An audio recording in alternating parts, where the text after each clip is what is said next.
ত্রিপুরার দক্ষিণ জেলার বাগমা বিধানসভা তথা মাতাবাড়ি ব্লকের রাজনগর গ্রামে আবারও বন্ধ হয়ে গেল সরকারি উন্নয়নমূলক কাজ। স্থানীয় গ্রাম প্রধানের হুলিয়ায় থেমে গেল রাস্তা নির্মাণের কাজ। অভিযোগ, ঠিকাদারকে কাজ শুরু করার আগে এলাকার বিধায়ক রামপদ জমাতিয়া কিংবা মণ্ডল সভাপতি অমর জমাতিয়ার সঙ্গে দেখা করতে হবে, এমনই নির্দেশ দিয়েছেন গ্রাম প্রধান।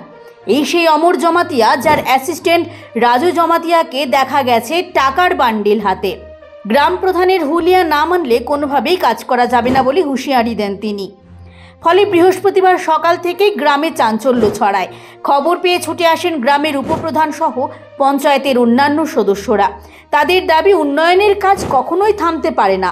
যদি বিধায়ক বা মণ্ডল সভাপতির সঙ্গে দেখা করতেই হয়, তাহলে কাজ চলার মধ্যেই সেই দেখা হতে পারে। অনেক মানুষ রাস্তাটা এমন হয়ে রয়েছে, এই রাস্তাটা কাজ হোক আমরা চাই। ৩-৪ জন লোক ডেলি আপ ডাউন করতেছে এই রাস্তাটা দিয়ে। আসা যাওয়া করি, স্কুলের স্টুডেন্ট যায়। রাস্তাটা অনেক দিন যাবত এই রাস্তাটা বেহাল হয়ে গেছে। রাস্তাটা ধরলে জনসাধারণের মধ্যে ভালো হইব, আমরা পঞ্চায়েতের একটা সুনামি। তো আমরা চাইতেছি এই কাজটা বদলা রেখা কাজটা করা নেই। জনগণের প্রশ্ন, সরকারের উন্নয়নের প্রতিশ্রুতি কি শুধু কাগজে কলমে?